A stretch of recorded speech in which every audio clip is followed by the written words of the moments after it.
A man in Kitui town who could not be identified immediately, as he does not come from the area, was found gulping grass and green leaves by traders and shoppers at around 10 a.m. on Friday.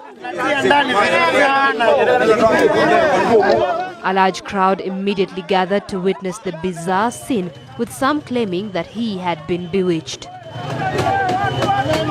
They alleged that the man had earlier denied stealing 4,000 shillings from his boss's house and that the master had warned him of facing dire consequences if he was culpable.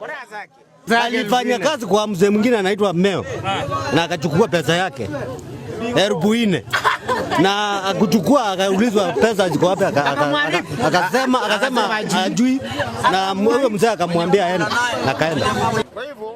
It seems the master made good his threat, as it is only viable as the man who did not utter a word kept munching on leaves non-stop. He was later taken to Kitui police station, and by the time of going on air, his alleged master had not come to reverse the spell, despite being summoned by the police.